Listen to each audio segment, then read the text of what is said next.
All right. Hello, my name is Andreas Diaz, or my YouTube channel, Andreas the Pop Culture Guy channel presents. Today, we're going to discuss Empire Strikes Back and its 40th anniversary. This is the 40. Yeah, can't talk today. 40th anniversary talk. This is my co-host John. Say hello. Hello, everyone. I am John.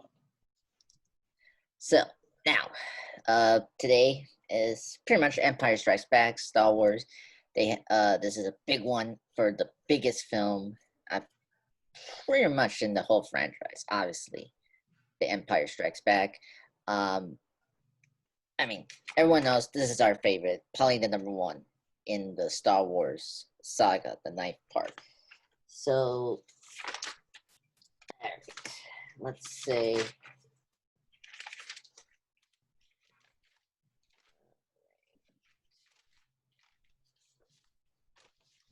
So, John, what's your overall opinion of the film?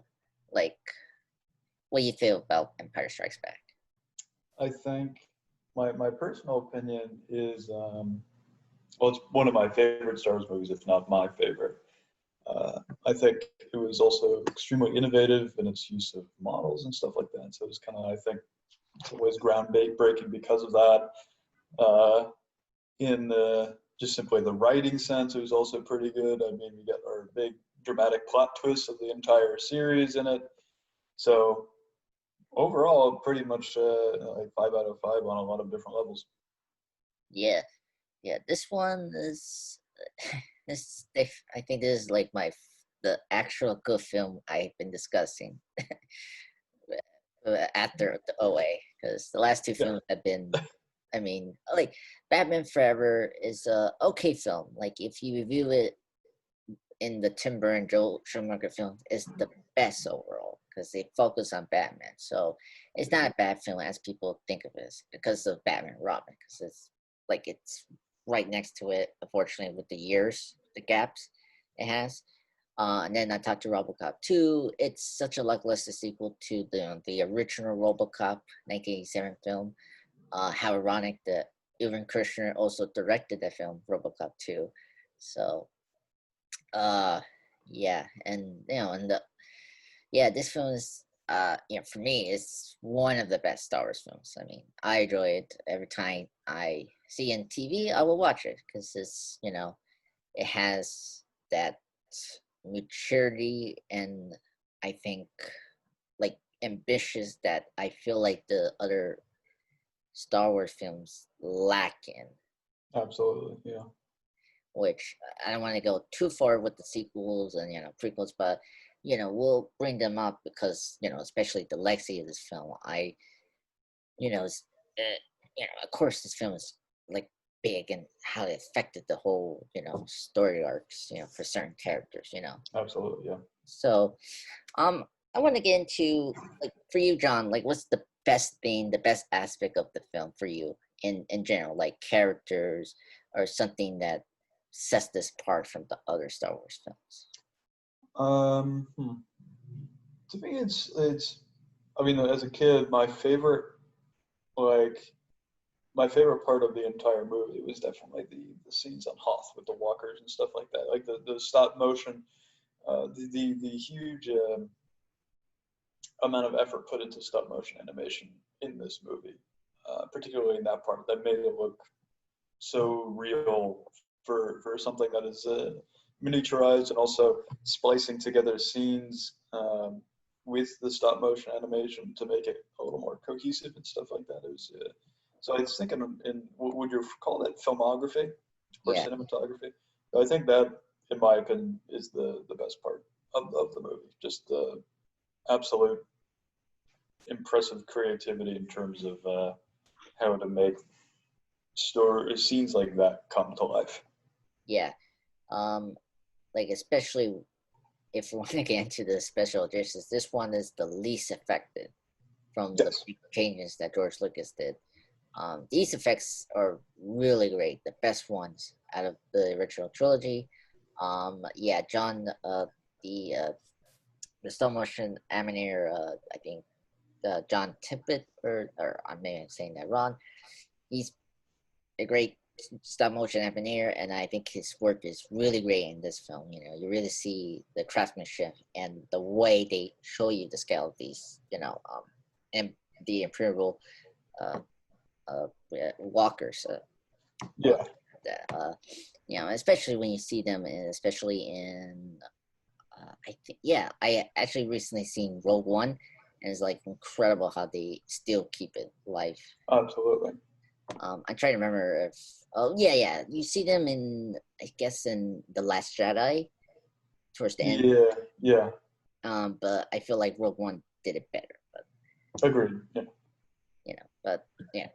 Just saying everyone that I seen Rogue One now, and it was pretty good.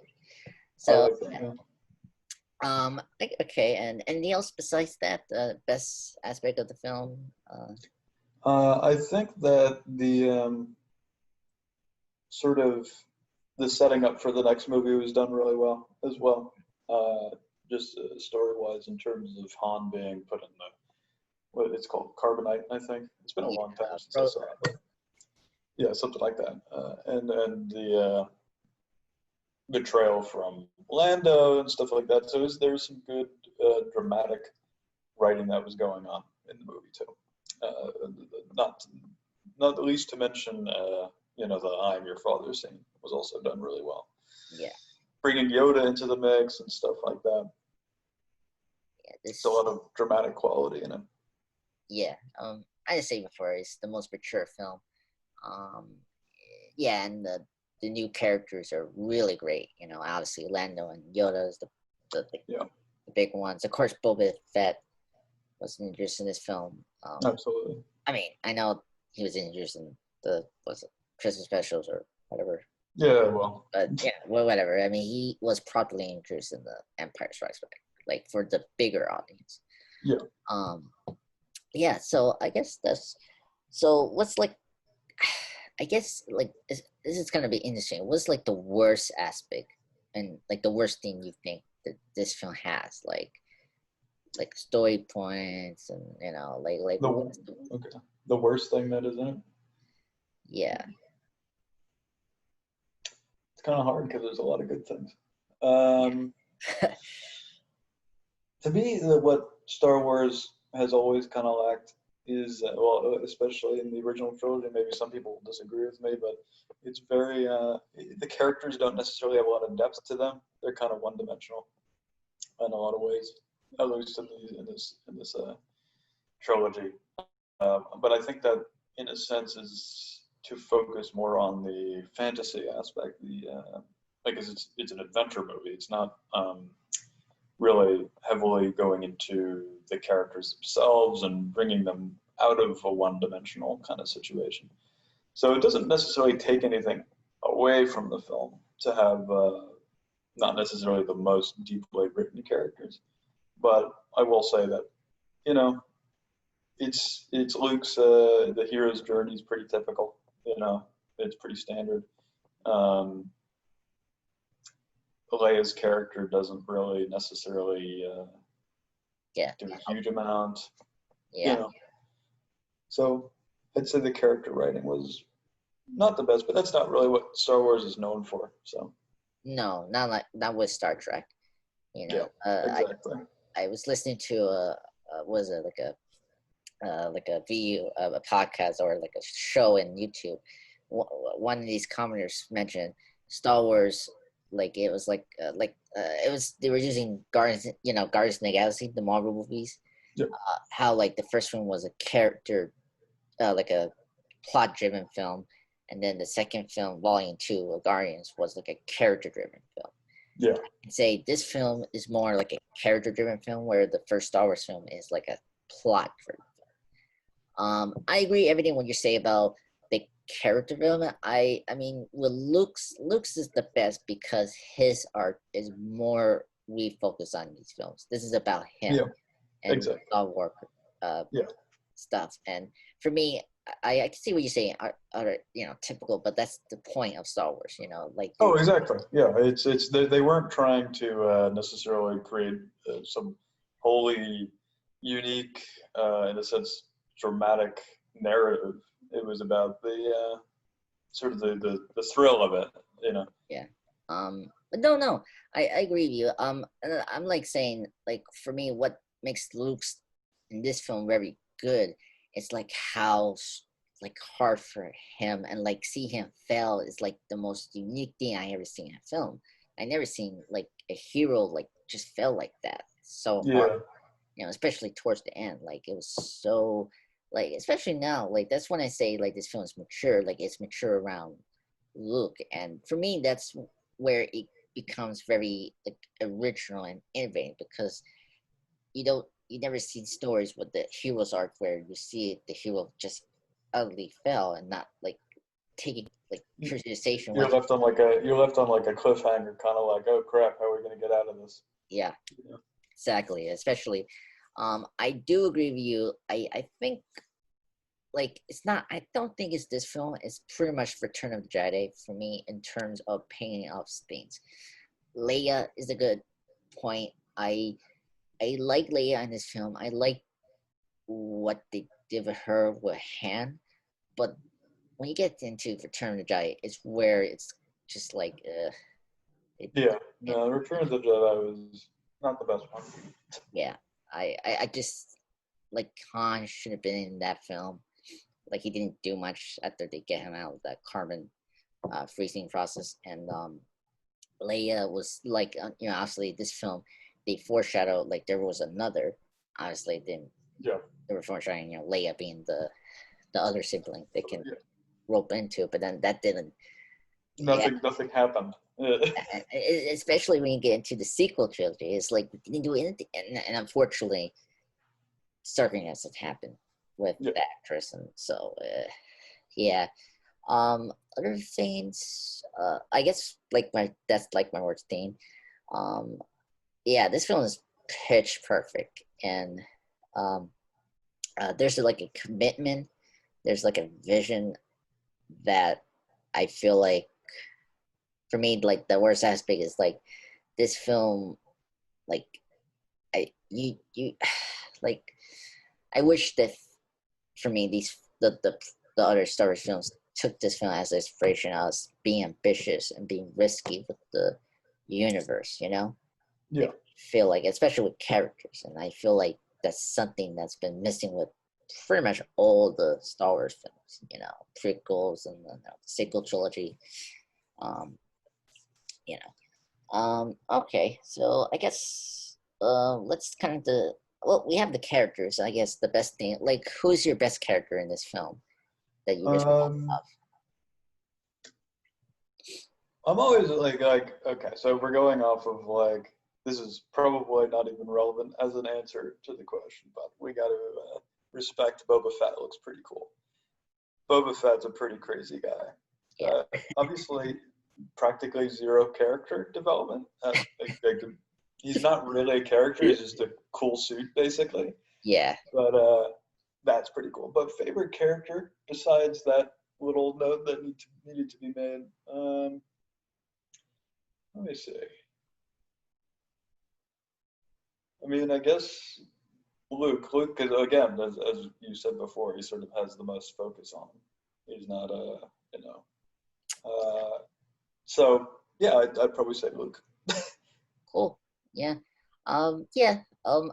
Like overall, Luke is the best in the film. He gets the Yeah. most focus and like the most interesting story. Best character for me in this film is Han. I feel Mhm. like Harrison Ford really, like, the comedic beat, The yeah quips and hits it right out of the bait, and it's so great, especially in the hospital scene where the joke about him being a scruffy looking is very yeah funny. yeah. No, they definitely really leaned into the Star Wars humor that the films are known for in this one. Yeah, Whereas in the first one, it was kind of like sort of teasing it here and there, but it was still trying to maintain just a basic kind of sci-fi movie. This one really made it its own, as you say, matured and stuff like that, and really came into itself. So yeah, um, yeah, especially like, yeah, like the humor in Star Wars are always inconsistent. Like when you get to Return of the Jedi, it gets a little more child's play. Uh, unfortunately, uh, with the Ewoks and stuff like that. But what are you gonna do? Yeah, and second favorite character is Lando. We should talk about Lando because he's another character that I like, and I'm so annoyed how he's been used in the sequel trilogy. Like it's like Yeah. so like Lando is another great character they introduced. He's one of my favorites. Of course, Bill D. Williams is great. Um, I like the relationship between him and Han. I like how they set that up. And like, and especially in Return of the Jedi, I kind of like where he ends in Yeah. the trilogy, and um, whatever about the sequel trilogy, but I think he's one of those great additions to the cast. And, Oh yeah, Lando was a great. He added some like good kind of humor to it too. Him and Han, they basically bounce off of each other. yeah, yeah. My favorite was my favorite line when they get into the Cloud City, of course. And of course, you say, "Hey, Chewbacca, still hanging with the loser." That's such a great. Yeah. Yeah, That that's was great. good. And it also, I like the interactions that they have also help to, I think, develop Han's character a little bit more. I mean, like sort of adding a history, like he's not just, so like sort of in episode 4, it's like he's a smuggler, he's just doing this thing, just your ordinary kind of smuggler guy.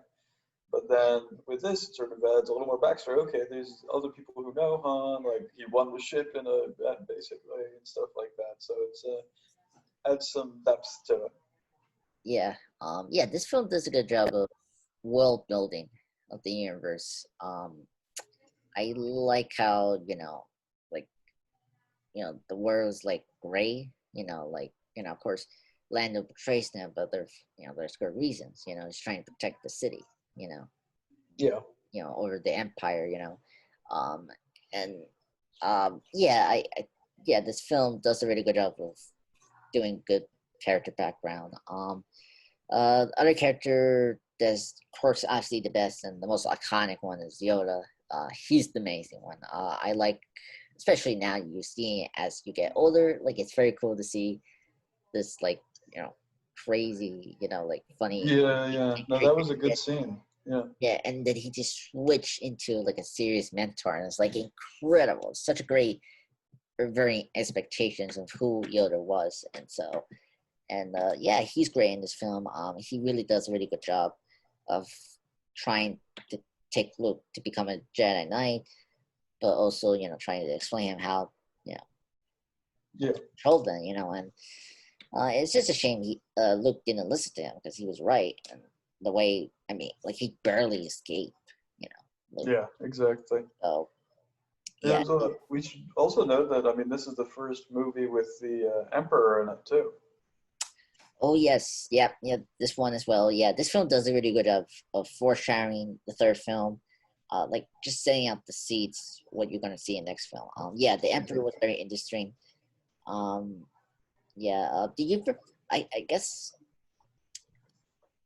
just like the special edition, we got who's the actor that played him in? I forget his name, but Uh, I know the guy. Yeah. Hold on, it should be here. It was Ian Bardem, I think that's his name. Yes. Yeah, that's it. Yeah. Well, yeah. That man, it's like were you happy that they included the actor that we saw in Empire Strikes Back into in this film because it looks totally different from the original film. Like you seen the original cut of the Empire Strikes Back of? I grew up on with the original trilogy. I grew up on like the last VHS tapes that they put out before the special edition. So I'm actually like I'm used to that. Wow. So. Oh yeah, that's so cool. Oh, that's amazing.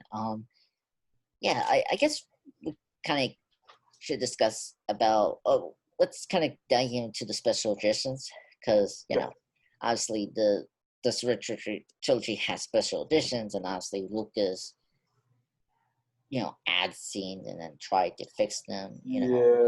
And and I say before earlier in this podcast, if this film is the least effective, there was no adding scene like there's one added scene, but it works compared to the other things. And of course, what I mentioned about the one added scene is the Hoth scene with the beast that took Luke in. Yes. Yeah.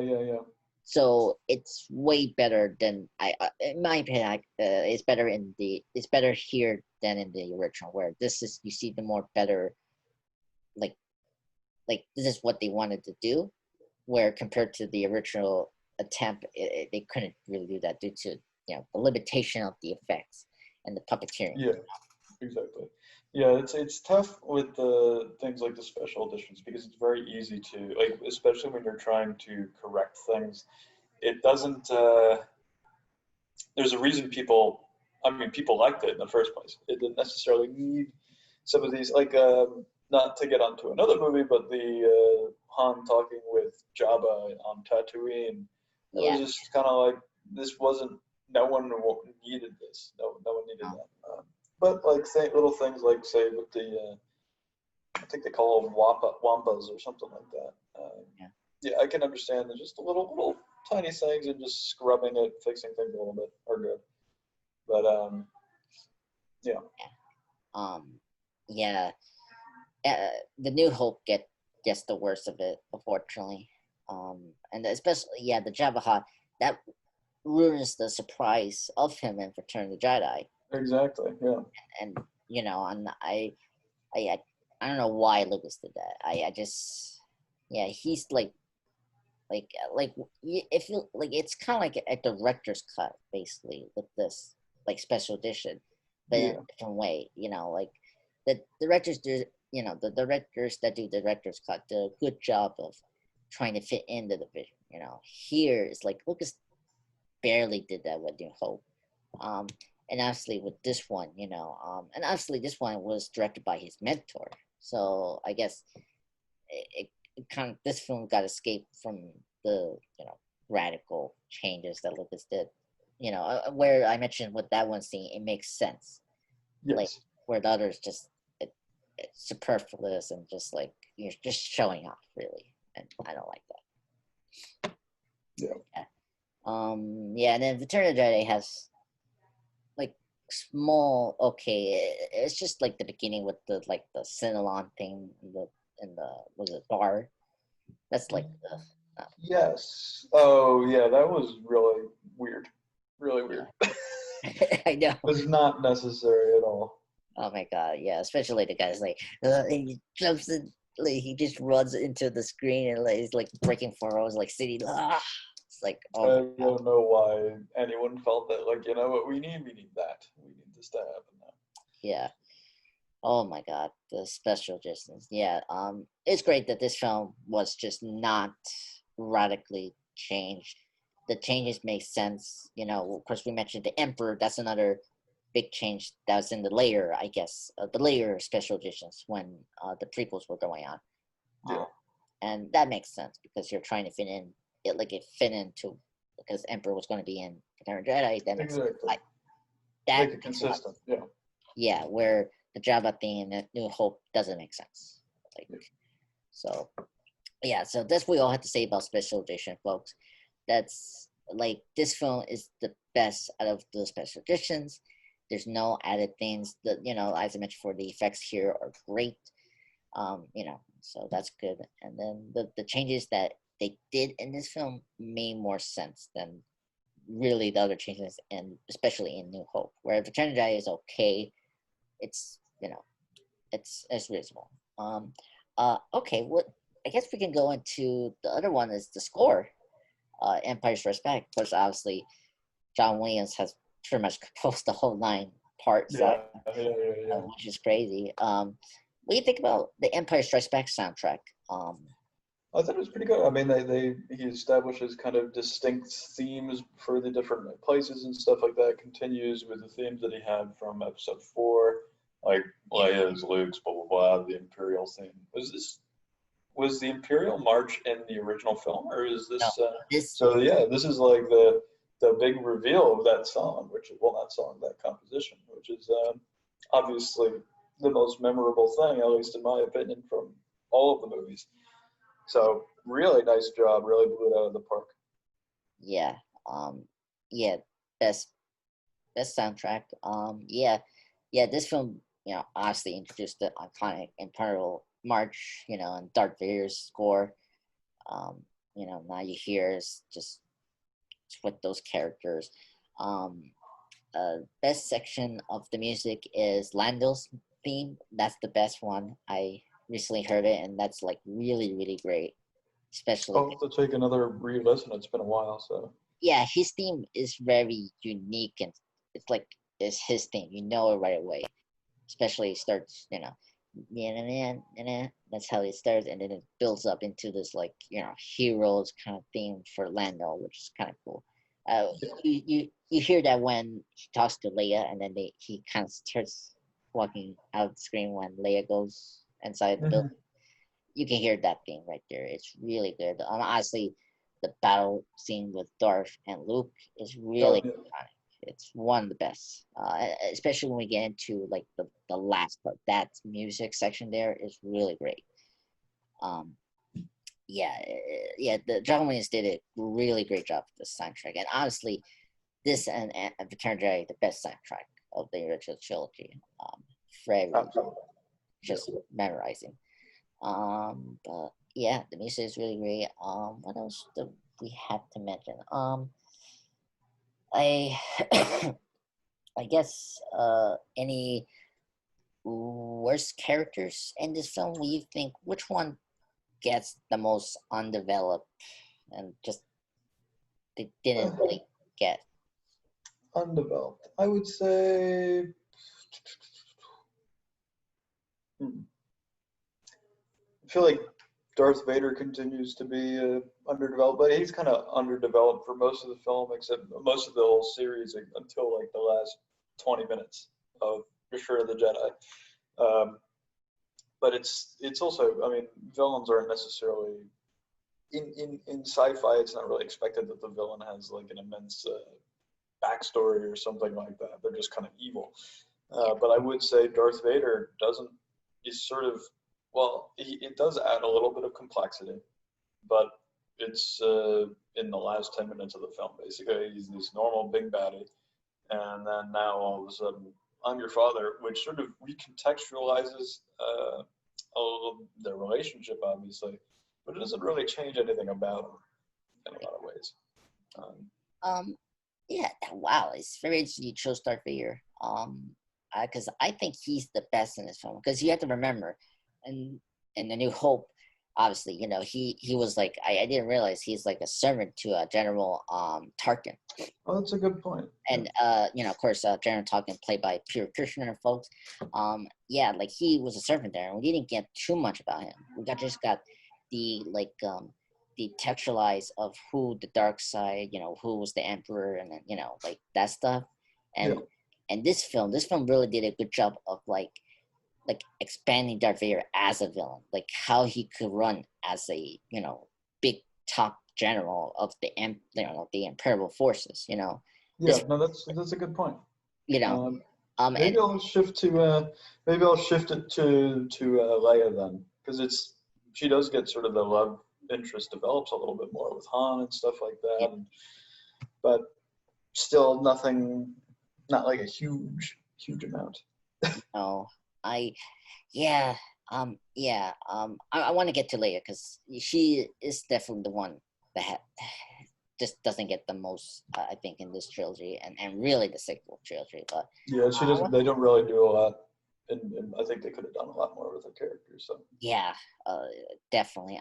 For me, like I want to get back to the Darth Vader thing. yeah, He has the best comedic moments as well. Like I just love the running gag of him just choking out his just choking people and disagree with them, just like you're done. hair done. Oh my god, it's too hilarious. Especially like the second one. Like was it Polly's accepted? Was it apology accepted? Captain Nina. Yes, One of my favorite. that was a good scene. I love the setup. Like he say, "All right, prepare my ship. I will apologize, Darth Vader, and take full responsibility." And then, and like when you see the scene in his ship going to the the big Yeah, yeah. cruiser, and then you see him choking, and it's like you see Darth Vader like you see him up and you say, probably accepted Captain EA and like told his guard to grab him. So, Exactly. Yeah, no, that's a very good scene. And we can. I mean, Darth Vader had some good lines in this, like the no disintegrations that bad.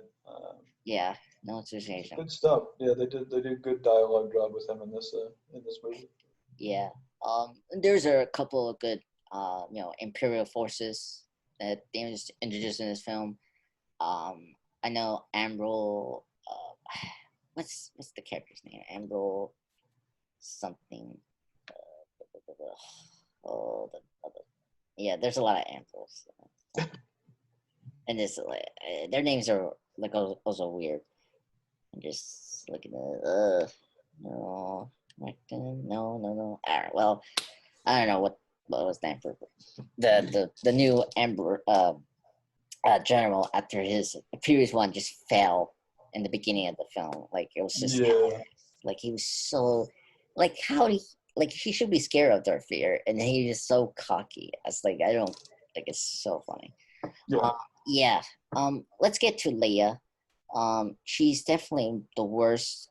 Like I'm not saying, folks, that she's the worst character. She's just this is like a nitpick that the most undeveloped character in the film, or just doesn't get enough to do, is Leia, and I feel like she like this is her better role in really at all, folks. The other films, this is way better of Return of the Jedi, way better than Force Awakens, and really the sequel trilogy, honestly, and unfortunately as well. When we get to The Last Jedi and stuff like that, yeah, I think it was good to pair up Han, but also do like a romantic thing, which really works, I think, in Yeah, the I think film. so. And it could have been potential of her becoming either a Jedi, the next Jedi, or like Luke train her, but like really those stuff just doesn't get paid off very well in the third or really the later series, unfortunately. Yeah. I mean, again, it's just the problem with those kind of films with the female characters. Back then Yeah. doesn't get a lot of stuff. Exactly. Sorry. Anyway, yeah. What else? I guess not sticking with worst characters. I want to talk about the other characters. They're great. Chewbacca and C-3PO and R2-D2. They're great in these films. Yeah. I remember that. I mean, I can kind of even imagine it in my head right now. The scene where C-3PO gets kind of torn apart, basically, and everyone forgets about him. It's just, he's just probably doing something weird. I know. And Chewbacca's the only one who actually cares about it. you know, very strange. Very strange. It continues this trend that everyone kind of doesn't like C-3PO, despite the fact that he does a lot of things. Oh, I mean, he's just not like. I mean, it's kind of funny gag. Because he doesn't see the optimistic and the positivity of trying to Yes. get out of a situation. Like that happens throughout this film. Like especially the asteroid field they go Yes. to. And of course honestly with these robots, they do the calculation. And they're saying like this is maybe how we will escape this, and it's very funny. And then of course him just battling words, and then of course Han tell Leia to turn him off, and then they did. So Yeah. he's like a very annoying character, and that's what the character's supposed to be. Yeah. No, I absolutely. That's the point. Yeah. Yeah, and of course, like they were like they were where was he? Because it was suspicious, and him blowing up, it was a clue that the Emperor was, the Imperial forces were there. Which I Okay. never like. It was weird how, because like I thought it was one of Lando's people that were working at like I don't know, like thing that destroy him, but No. it seemed more like Imperial forces. It was weird how they set that scene up. Yeah. It was. It was. I remember it was kind of confusing how he came to that conclusion. It's very, very odd. But Yeah, weird. Um, who else? R2-D2. He's another great character. He's better over CPO, and I like how his character is in this film. yeah, no, they added. Interestingly, it feels like they gave R2D2 more development than Leia. in a certain sense. Like they definitely with the Yoda scene, they really gave him some personality. Oh my god, I feel sorry for R2D2. He gets dirty. He like he tries to help Luke. He tried to hold the light thing where Yo-Yo was Yeah, like wanting, and that's another funny scene. Yeah, and then he tries to get everyone out of the Cloud City. Trying to and he basically find out what happened with the harp. Was it the hyperdrive and the Mannequin Falcon, and like it's kind of funny how C3 doubts him. It's like he knows what he's doing. I mean, yeah. Like, come on, yeah. it's just too funny. Yeah, you're right. R2D2 does get a lot here, and of course he's looking a pan to Luke. Obviously. Yeah, Uh, no, exactly. then we can get into Chewbacca. He's another character that's great in this film. Yeah, no, they with the. I do think that with the C-3PO bit where he's sort of trying to put them back together and stuff like that, especially when Han gets put in the carbonite and sort of Chewbacca's emotions at that point and stuff like that. Very, very well done for especially for a character who can't talk. No. So they did a neat job with that. Yeah. I love Chewbacca. He's a great character. They do a good job with him in this film. He has great bits. I love his laugh when, what is it? What is it? Leia tells Han that in your dreams, laser man, and starts laughing. And it's Yeah, just yeah, exactly. the most funniest laugh I heard, and it's It just makes him less like despite the look, it's sort of like he's not a complete alien or anything like that. yeah, He's legitimately a person, you know. yeah, yeah. He's a great companion. He's one of the best characters. It was sad to hear the actor that passed away. Um, Yeah, Pierre Menu. Oh no, sorry, not Pierre Menu. Sorry, yeah, Pierre Menu. I was correct. Pierre and Menu. that was in the last year or something, right? Yeah, it was 2 years before the Rise of Skywalker. It was before Rise of Skywalker release, so it was like a long time ago. It's crazy how many Star Wars actors pass away like this decade, I know. Yeah. Well, which is sad. it's that age group. Yeah, ugh. Just really really sad. And yeah, and who else we should? Is there any characters? I mean, besides, I guess Boba Fett. I guess I didn't talk about Boba Fett. You mentioned before he's a cool character. Um, he, I mean, I like it because he has green color. So I mean, you put green in characters, they're my favorite. So that's Yeah, great. no, absolutely. I mean, they also what I think is interesting beyond Boba Fett, kind of in relation to him, is that scene where Darth Vader has all the bounty hunters and stuff like that. Yeah, And like, of course, I remember like getting toys, and they're in all the like the Lego sets, all the other bounty hunters. Kind of, it continues the world building that I think really makes Star Wars what it is. Like the fact that there are all these little threads that you can basically imagine whatever you want about it. It makes it a deeper world than just because, in a sense, there's very few characters in this movie. I mean, there's Luke, Leia, Han, Chewbacca, C-3PO, R2-D2, Yoda, Darth Vader, Lando. Lando, and in a sense, it's kind of it. Besides just secondary characters and stuff like that, Yeah, but they did.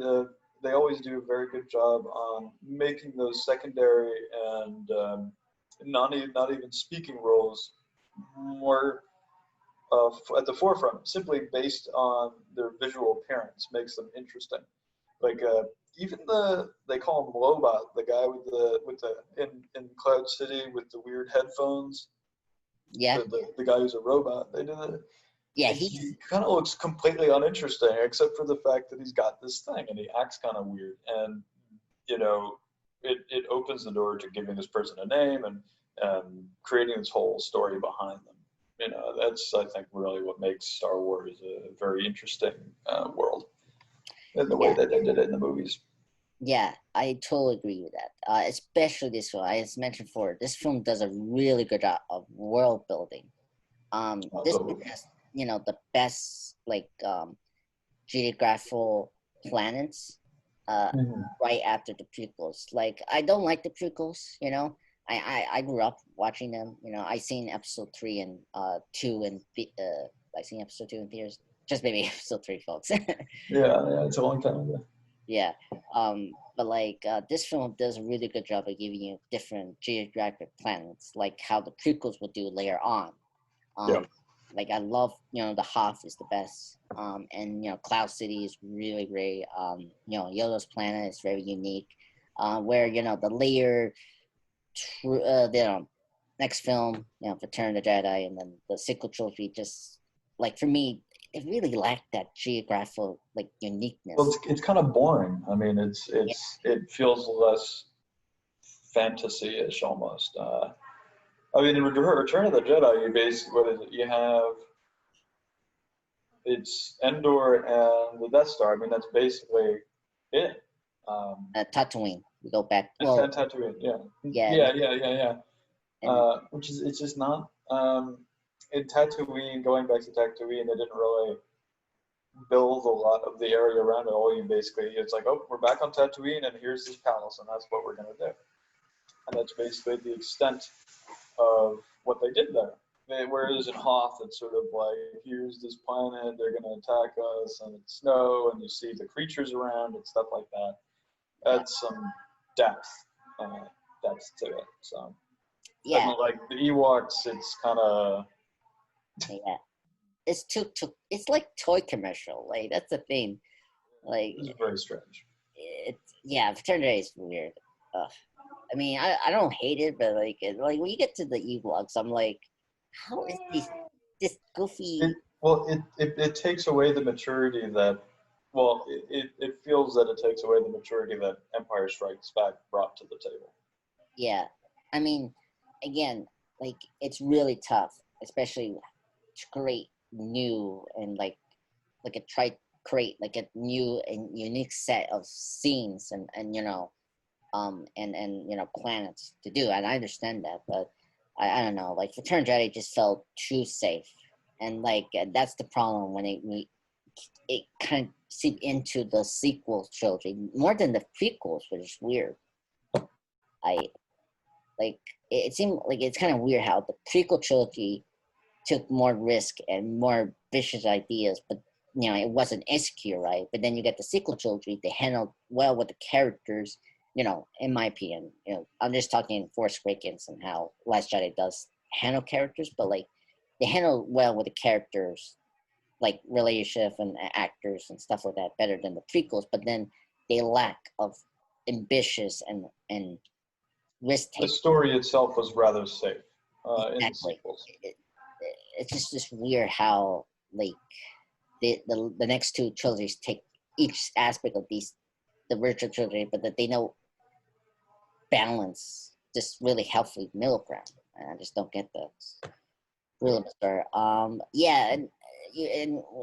just picking back about secondary characters, that works really well, especially in the Imperial forces. Like you get those secondary characters that like just basically cannon fodder for Darth Vader to choke, basically. Right? Exactly, like they're the best, and like it really expand the universe as well. You're talking about how they get a moment and like how they get stuff to do. Like you'd see that with, especially with the Emperor forces, the Imperial force, and like. It makes it a situation where it's not necessarily like you're consciously thinking this, but you may subconsciously be thinking, "Oh, what are they doing when they're not on the video call with Darth Vader or something like that?" Like this is their job, so they must be doing, their job. They're continuing to do it, but they're actors that are working essentially. It's more than just Darth Vader that's in control. So it's like it makes the Empire as a whole more developed. Yeah. Because the first one does a good job of how the grounded Imperial forces review the world and like how they operate, and then you see Darth Vader taking over it, and he's like much more like military, like radical. Like you see a radical zealot handling it, and like it's like for like it's impressive how Darth Vader does it. Like it gets the job done, you know. Yeah. Like it's Like, very interesting. I think what actually something interesting that's making me think about is where the Empire got that. I don't think the Rebellion really got that kind of a development until Return of the Jedi. If anything, that's one of the good things about Return of the Jedi is they really did the same thing that they've been doing with the Empire in terms of these other characters that are in it.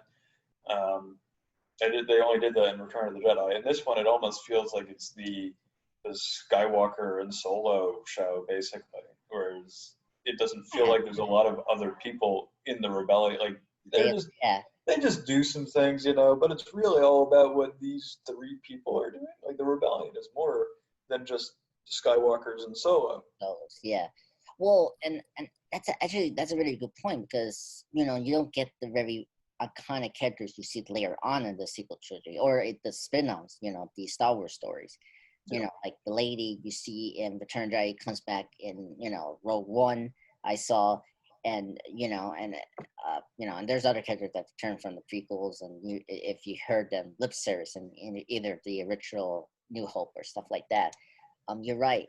But then you have to understand, like, also the story. Like you hear the title Empire Strikes Back, you see like this movie does show you how the Imperial forces are just gunning the rebellion force, Absolutely. and like you don't have time with them, and honestly the story takes our main characters off, and so they're not with the rebellion. No, absolutely. Like it wasn't the time or the place to do something like that, you know. But A New Hope didn't necessarily uh, have a huge focus on the rebellion. I mean, sort No, of this random guy from Tatooine just shows up and he blows up the Death Star basically, compared to all of these rebels who've been there probably for years helping them fight against the Empire, and then this random kid just comes and does the job for them, yeah, which is fine. I'm sure that they were still very happy about that, but it does, I think, show they didn't really, in the same way that they've developed the Empire, they don't really develop the rebellion until later on, which isn't a bad thing. no, Because, as you just said, Empire Strikes Back is very much focused on this specific set of characters, as opposed to the struggle as a whole. no, yeah, I agreed. And that's a major problem in the sequel trilogy. I feel like this trilogy does a good job of defining the true opposing factors. The rebellion alliance, and then the emperors, the imperial. Yeah. Like the first one, they give you a clear idea of what the two forces are, and then Yeah. the second film, they give you what is the imperial forces are and what they can do, and then Yeah. Turn of the Jedi, they really go more of like how the rebellion alliance are and like how they operate, and you're right, they really explain that, and the rebellion alliance get more depth in the later films, especially Rogue One. I feel like that's the film that I highly recommend watching it because they give you more content of how they were and before you saw the original trilogy. That really Absolutely. explains that, and you mentioned how long they've been working. Like one of the main characters in Rogue One, and not spoilers, but like he mentions this one point that was interesting, that he's been there since he's a child. Yeah. So, we didn't really get into that depth with the Rebellion Alliance. So, yeah. And speaking of that, I want to ask you, are you a big Star Wars fan or Star Trek? I remember we discussed this before, but like, I personally prefer Star Wars. Just mhm, maybe it's just because I grew up with it and stuff like that. But it's they serve in a sense almost different purposes. One of them is more philosophical and focused on the side part of sci-fi. Star Wars, I would say, is a fantasy movie that is using science, like not science, but science fiction elements to tell its story. It's the story of Star Wars, in a sense, could be put in any other kind of fantasy setting. Uh, sort yeah, of like it could be in a Lord of the Rings, like a Tolkien kind of setting, and it would be pretty much the same thing. Just the narrative, you could keep the narrative as the same. Um, but Star Trek, you can't, like, it's a lot of it is based upon the technology, and sort Yeah. of the a spacefaring civilization. Yeah. Yeah, I mean, it's very interesting. Because I wanted to discuss that because we got, this film and Star Trek 2, Wrath of Khan. And I will say I'm a big fan of Star Trek. I think more. I just feel like the characters, for me, diversity is a big thing. And I like how Star Trek is very diverse with its characters. I like the science fiction of it. I like how Gene Roddenberry, does this like ideal Yeah. concept, which I like. I like they talk about high concept ideas. Yeah. And they're a little more verified with their creatures and planets and Yeah. such, where you don't get that with the Star Wars films, especially the later ones, where it just, well, I mean, both these franchises have problems with getting away from their sequels. Influence, unfortunately, but more so in Star Trek than I think Star Wars. Well, I mean, I yeah, I think, so with comparing like Star Trek 2 and Empire, which one is the better for you? If in your Between Star Trek and Empire Strikes Back? yeah, like Star Trek 2, Wrath of Khan, like what how you think which one's the best? Between the Star Trek, I mean, especially if you compare it to Wrath of Khan, it kind of gets difficult. They're both very good.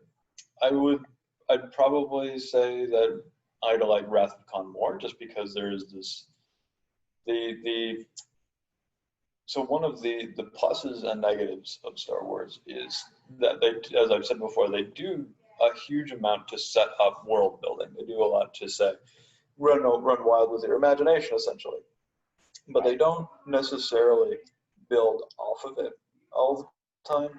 Like I said, they have all these bounty hunters, and it's sort of like it's showing you that the world is deeper than just what we're talking about here, but they Yeah, don't go into it. Star Trek, on the other hand, it feels like when they post something that is not relevant yet, or it's not like they don't not talk about things. They very right. much go into detail, and that's partially, I think, because it's coming from a TV show. It's not coming from being a movie on its own, in a Yeah, sense. So they have not only the time, but the general focus of being TV is sort of, because we have the time, we are going to talk about this and we're going to build it more. Star Wars has an hour and a half, 2 hours, 2.5 hours, basically, to tell a whole story, and they're not going to put the time into explaining who IG-88 is, or like what is going on in Cloud City yeah, before this, or something like that. So they have the room to make it more complicated, in a sense. So yeah, at the end of the day, I sitting down and watching a movie or something like that, something like Wrath of Khan would be. Uh, I'd more often be in the mood for that, because it is a very complete narrative. Uh, though Star Wars, in terms of setting, um, allowing the watchers to sort of let their imagination run wild, that has its own benefits too. yeah. I agree. Yeah, and I like how you say that, because Star Trek Wrath of Khan is not only a sequel to an episode, but like it brought very good scientific ideas, but also they set up things that you see later on in the almost like trilogy they have from 2 to 4. Yeah, yeah, Like Star Trek 3 is literally picking up what happened to Spock, but exactly. also they pay off the thing that he did to McCoy was pay off very well. And then, the fourth one is wrapping up the whole thing, Exactly. completing Spock. And, where you look at, the Star Wars trilogy, it's like, if you hear like the behind the scenes, or like the documentaries of like Star Wars, you see Lucas just, it was always one movie at a time. And then after that, they will like expand the universe. But then they do contradict a lot of things, like Leia and Luke being sisters and brother was never a thing. Like it was, I say, Exactly. Yeah. Well, that's part of what makes Empire Strikes Back sort of one of the best movies. And personally, yeah, this is something that I like about the prequels, is that the narrative does continue. It's a cohesive kind of like there are relevant things from other movies and setting up other stories and stuff like that, and you know that it will be resolved in a sense. yeah, So like in this one, you get there's another. So you know that Leia is not just this random person. She's related to Luke. You know that after Darth Vader says, "I'm your father," that this has huge implications about what's going to happen next and stuff like that. Whereas very much in the first movie, because it was probably like, let's just put this out there, we'll make some money, and then it was sort of like, wait, we can expand this whole world, we can make more movies, because episode 4 is it's self-contained. You don't need to do another movie. You no, think you won. Everything's good now. yeah, And then episode 5 says, hold on, it's not over. That didn't resolve yeah, everything. So yeah, very interesting. yeah. I'm not saying the other's the best or anything like that, folks. Oh no. I'm just saying that like I'm not want to start a Star Trek versus Star Wars thing. I'm just like it's very easy to compare these two properties. I want to do that with the future talks if I have with the both franchise, and I know soon Star Trek 2 will have this big anniversary. Excited to talk about that with that film soon. But like yeah, both films are very mature. They really do a good job of being very ambitious and taking risks with their characters. Testing out character dynamic you didn't really expect. And then both films do a really good job of adding new characters into the franchise. But I agree with John. Honestly, like I prefer Star Trek more than Star Wars. I think I prefer Star Trek to Wrath of Khan. Now, speaking of that, I want to discuss, and I think we should like maybe wrap up. I don't know how long you can stay, but It'd probably wrap up within the next 5-10. okay. I want to discuss now the legacy. What do you think about like the legacy of this film? Like how did it affect Star Wars in general? Like the legacy of this film, and like did it like especially did good for Star Wars, and then but what was like the ramification of it? So I think this one sort of sets the tone of what Star Wars is sort of supposed to be. Not only do you have very like I mean, in a sense, it brings the whole story to be like the story of Star Wars to be about Darth Vader and the Skywalkers as a whole, but mostly about Darth Vader. right, It kind of centers it there by revealing that he is Luke's father in the context of Obi-Wan saying in the previous film that, oh, your father died and Darth Vader killed your father. It makes it like, oh crap, this is very complicated, um, and and triggers the next movie to be about sort of redeeming Darth Vader, because it's yeah, that in the path that Luke is going down, he can't kill Darth Vader, and it's even more nuanced because he's his father. So you know that in the next movie, essentially, Darth Vader is probably going to be redeemed in some way. yeah, And then, of course, that sets the tone for what the prequels are going to be about, and again, sets the tone for what the sequels are going to be about, whether they were good or not. But yeah, it's and especially with the showcasing different planets and stuff like that, it sort of I think really sets the tone for that. It sets the tone for the creativity in terms of cinematography, uh, and like the different things that they're going to do. I mean, you have the stop motion, but you also have the puppets and stuff like that. So it really says, what we did last time was like a flashy thing. We were trying it out, but this yeah, is what this series is going to be. This is going to be about creativity. It's going to be about the fantasy aspects, and it's going to be about basically Darth Vader. yeah. I totally agree. Yeah. Oh, I'm sorry. I'm sorry to interrupt. But what else? No, it's just I think this is what it's basically the exact same thing that I've been saying, is that Empire Strikes Back defined what Star Wars is in a sense. Yes, I mean it took like a simple story and make it into a complex one. Because how, especially like the Uncle, no, not Uncle Ben, the Ben, well, Obi-Wan saying to Luke about what happened to his father and who Darth Vader was, and and you're right.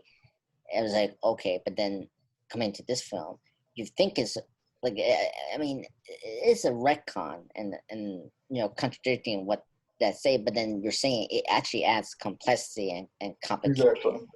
and that's the part I do like. Where the other ones, I don't feel like you really don't need that, like especially looking Leia being his brother is weird, but whatever.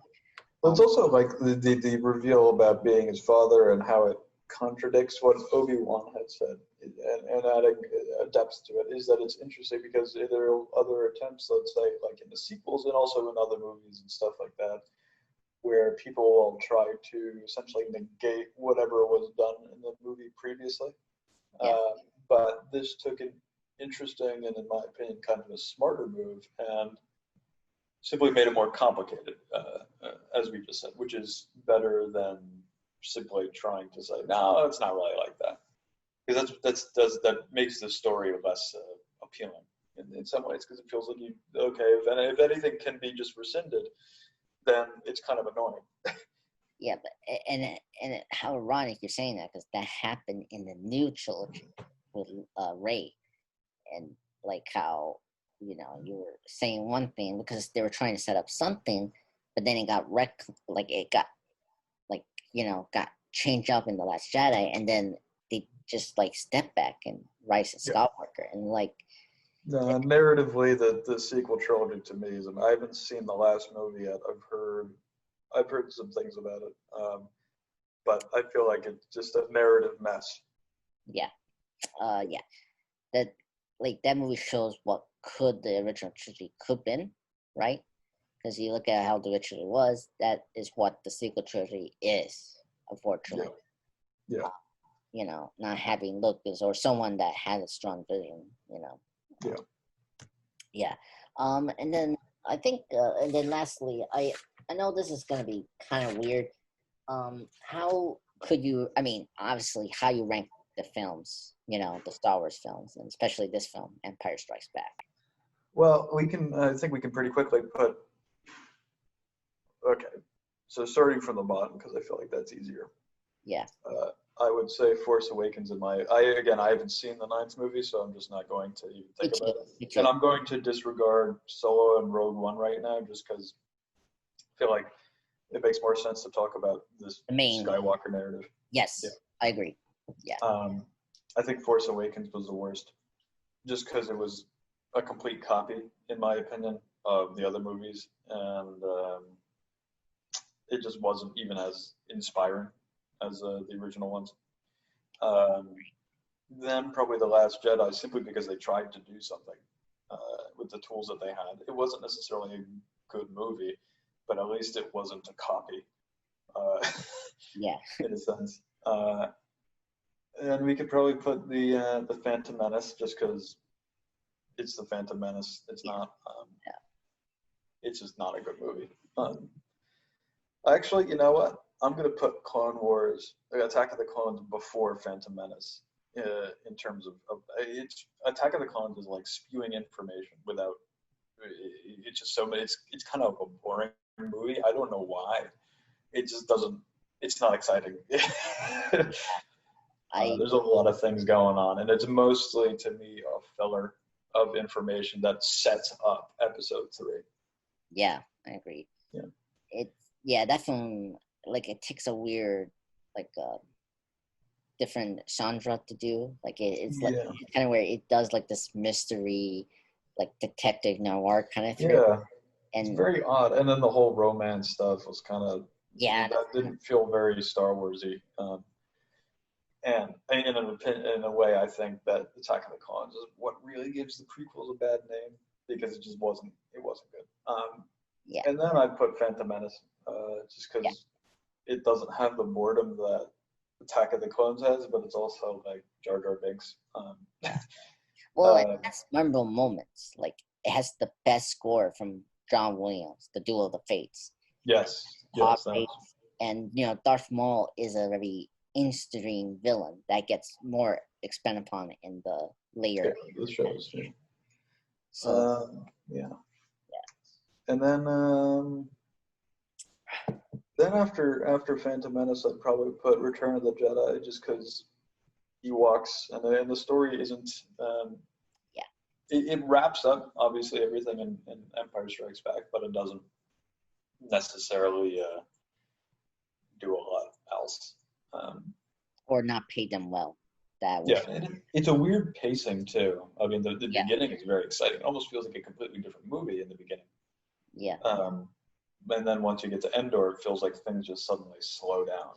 Yeah. I know, it's weird. It's kind of tiring. And then after that, I'd probably put New Hope, just because it's a good one, but it's not as good as Empire Strikes Back or Revenge of the Sith, in my opinion. And then at the very top, I would actually tie Empire Strikes. I go back and forth between Empire Strikes Back and Revenge of the Sith. I understand that the dialogue in Revenge of the Sith is not great, as in the other prequel movies. Right. But the sort of that because it is that final puzzle piece that connects the two, and they set up the entire original trilogy and show that dramatic turn to the dark side and stuff like that. I think they did a pretty good job of it. And it also has the most adventurousness of the prequels. It has the humor that Star Wars is known for, and it's got a nice flow to it. It doesn't stall like Return of the Jedi or anything like that. It doesn't have the information spewing that Attack of the Clones has. Right. And it has that kind of creativity, that feeling of creativity that Empire Strikes Back had. Empire, they almost serve different purposes. Revenge of the Sith being the great connection between the two trilogies. Empire Strikes Back has that deepening of what Star Wars was, as we said before. So I would tie them, depending on the day. One's better than the other, but I like that list. I was rapid fire. I will say I agree with the list. I should order Force Awakens is deep at the bottom. Well, how about this? For me, the last film is Star Wars Episode 2, Attack of the Clones. It's the worst because of the romance is really bad. You don't care about Anakin as a character. Like how he's depicted in this film, that film, is just not what you're thinking about in the original trilogy. So it felt like that trilogy fails to depict who Anakin is, and like the turn just doesn't work at all. But Episode 2 is the worst. And it does take. I don't mind the soundtrack change. Like I like the whole Near mystery to it, but it just doesn't do it interesting enough, and it's not interesting right. And then after Episode 2, I will put Force Awakens.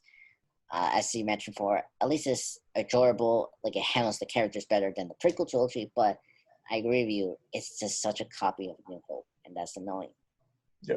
And then after that, I'll put Phantom Menace, because at least Phantom Menace, it like has memorable moments. It has, I mentioned before, the iconic Duel of the Fates soundtrack section.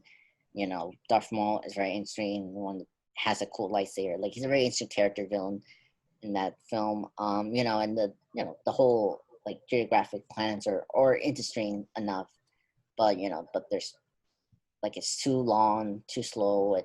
It feels more like Star Trek than Star Wars, unfortunately. Yeah. So it's weird. It feels like a pretty cool thriller, but it doesn't do it right. Yeah. And then after Return of the Jedi, after Phantom Menace, Return of the Jedi, it's a good finale, but it doesn't it's not like the top one I could consider as the best finale. There's like a lot of roadblocks they had. Like the middle section is really slow. The Ewoks are unnecessary thing. It's just there for sell toys. The film feels like a kid's film. Absolutely, yeah. Or a toy commercial, you basically call it. But it still has a great soundtrack that the duel with Darth Vader and Luke in the reinvention Death Star is iconic and it's really great. Absolutely. And the battle fights in space is amazing. One of the best out of the original trilogy. Very ambitious and one of the best. After Return of the Jedi, I will say The New Hope. It's as a self-contained but great start of a franchise. It does what it does. It's fast-paced, which is good. Great characters get latched into, and the villains are great.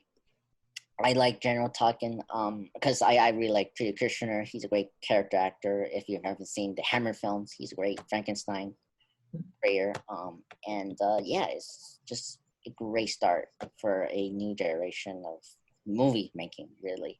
Yeah. A very important film. That's another thing. It helped reshape the Hollywood system, You couldn't get Superman, Alien, or even Star Trek motion picture without that film.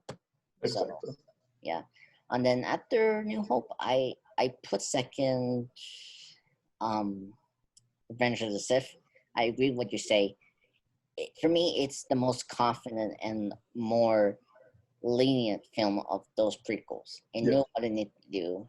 It like because the other prequels, it had a tough time handling the tone of dark and humor.